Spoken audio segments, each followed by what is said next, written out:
Chapter 9. The Gathering Shadows. The chamber of the High Command of the Order of the New Dawn was cloaked in firelight and incense smoke. The round table of black stone seemed dwarfed by those gathered, living and half-living, mortal and machine, all bound by the same oath. At the head sat Grand Marshal Omar Samson, his hooded face a mask of iron will.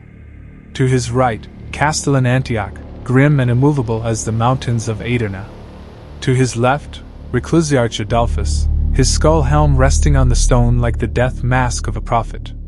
Beside them sat Tech Priest Hadrian, the Iron Apostle, incense and machine oil wafting from his robes, while Captain Siegfried the Fearless, massive in Terminator plate, shifted restlessly as though straining against the leash of words.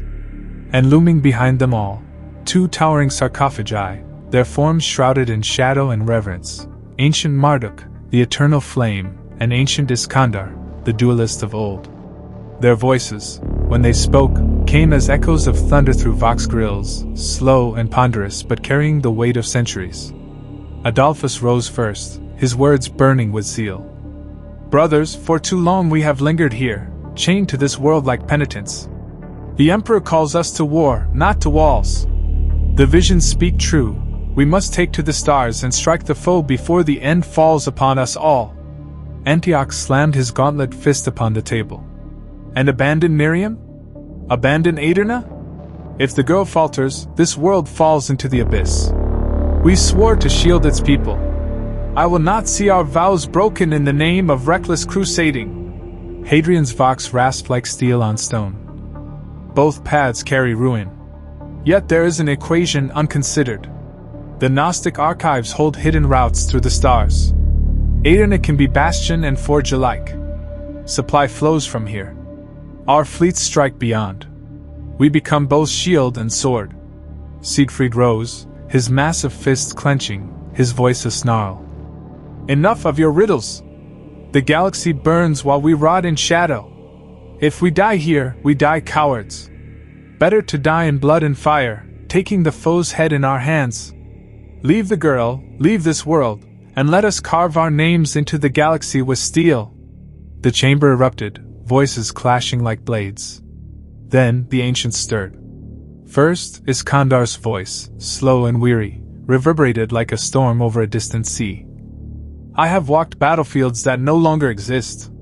I have seen empires rise and burn to ash. I tell you this, Aderna is a fulcrum. The warp hungers for it, as wolves circle the wounded. If it falls, so too shall the crusade. Guard the flame, or the galaxy shall know only night."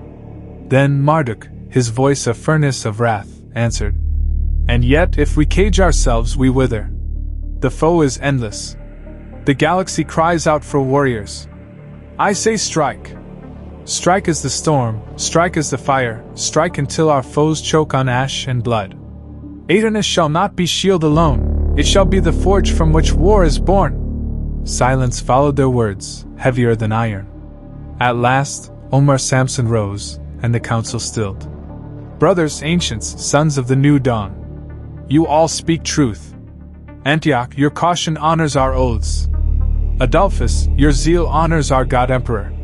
Hadrian, your reason lights a path. Siegfried, your fury reminds us of who we are. And you, Marduk Iskandar, your wisdom is our anchor. Hear me.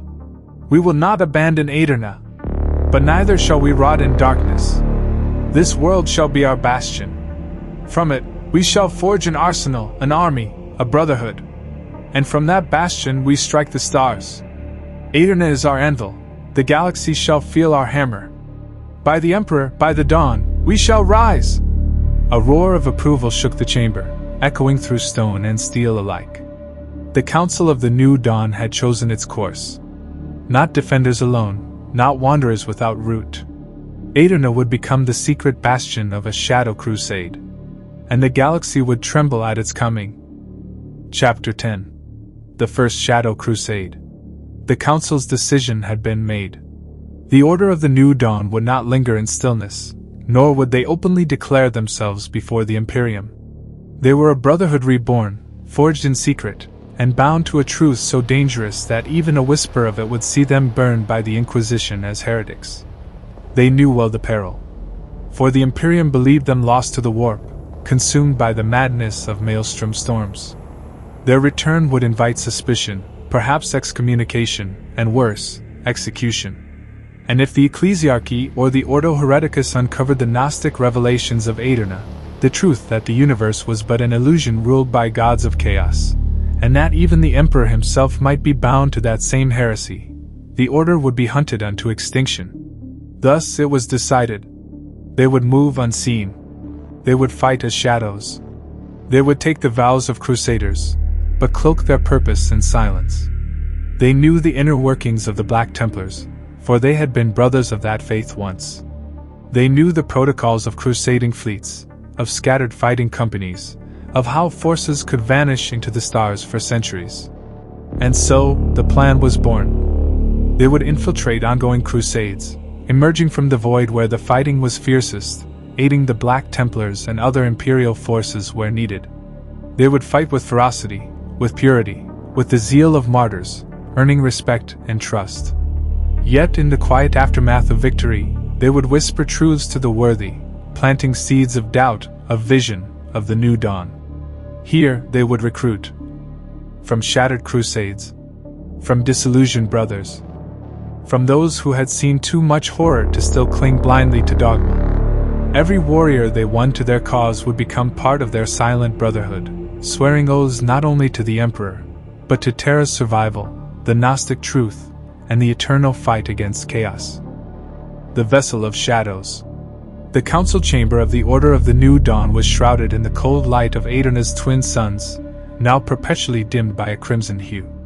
Around the round table sat the High Command, Grand Marshal Omar Samson, Castellan Antioch, Chaplain Adolphus, Captain Siegfried, Tech Priest Hadrian, Sword Brother Iskandar the Crusade Ancient, Terminator Ancient Marduk, and the entombed voice of Barbarossa through Vox Relics. The decision had been made. The Order could not linger on Aeterna alone. The visions of the seers, the scriptures of the Gnostics, and the slow corruption of the skies demanded action. They would go out into the stars, not openly, for the Imperium would brand them heretics, but in shadows, to hunt, to strike, and to recruit. Thus began the First Shadow Crusade. The Iron Apostle's Vision. Hadrian, the Iron Apostle, stood with a cog-toothed staff, mechadendrites whispering as they clicked against parchment and steel. "My lords," he intoned in his vox-filtered voice, "Aeterna does not yet have the forges to birth a grand fleet. But we can create one vessel, a blade in the dark, honed not for conquest, but for precision. Swift, silent, deadly." From beneath the chamber floor, servitors carried hollow projectors into the council. A ghostly image appeared, a lean, narrow vessel, no larger than a patrol craft, its prows shaped like the heads of swords, its engine housings flared with experimental warp coils. "This ship will not be made to wage fleet battles," Hadrian continued. "It will be forged for boarding actions. To cut the heart from heretic vessels, to ambush rogue traitors, to hunt Xeno's prey. With speed unmatched and the capacity to strike like a thunderbolt from the void." Adolphus slammed his Crozius on the stone floor. "A hunter's blade in the dark," he said. "A holy fong of retribution. Let it be sanctified. Forged in secret." For many months, the monks of Aeterna, their psychic talents guiding hands and machine spirits, labored under Hadrian's command. The manufactorums rose from stone and steel, their forges burning with salvaged plasma furnaces. The Order gave their strength as laborers as well as warriors. Sword Brother Iskandar oversaw the blessing of armor plating, dueling servitor smiths to test their strength. Captain Siegfried led boarding drills on mock hulls, preparing his men for the violent storms to come. Adolphus sanctified every bulkhead with fire and verse, calling the ship Shadow Blade.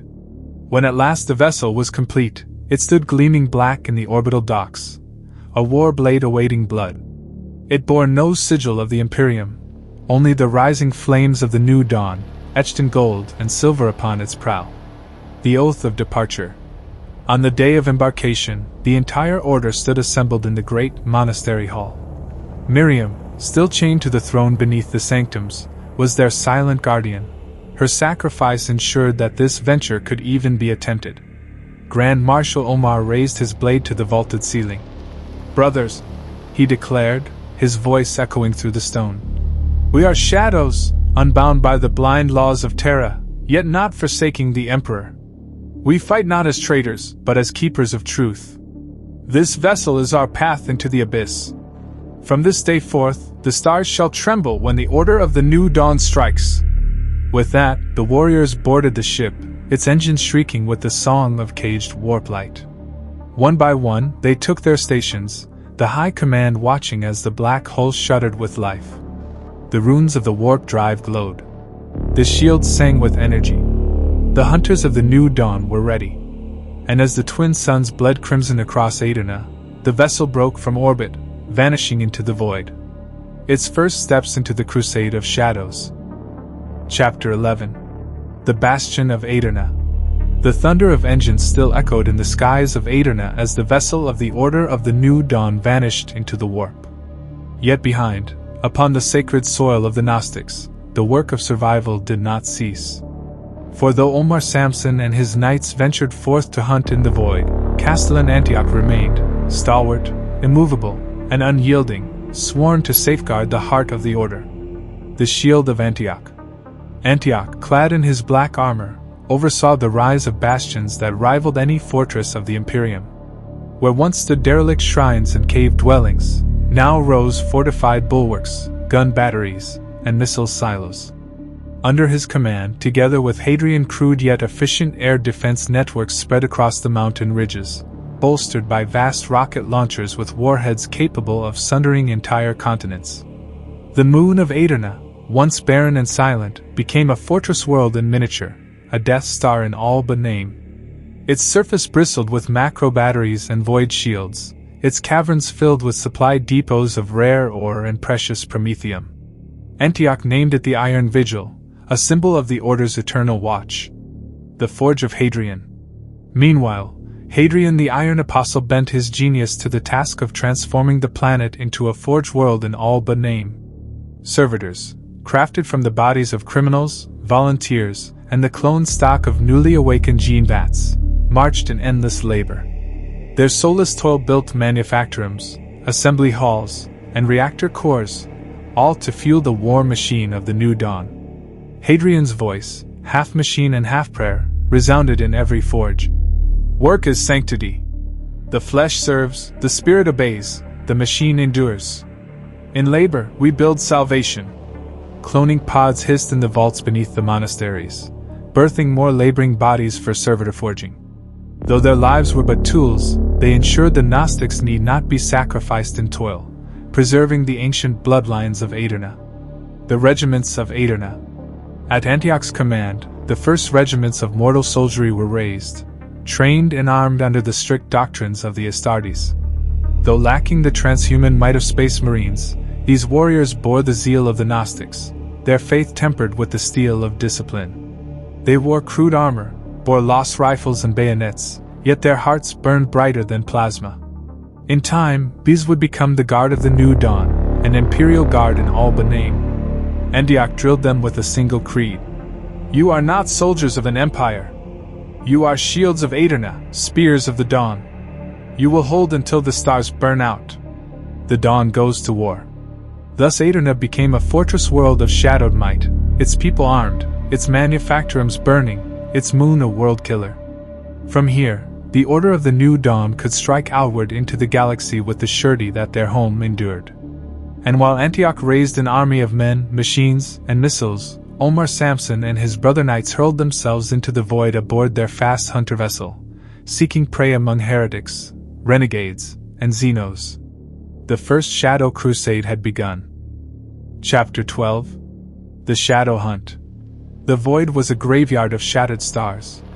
In its depths drifted a crippled Imperial battle barge, its once proud hull scarred and broken, its vox arrays silent save for the distant echo of demonic whispers.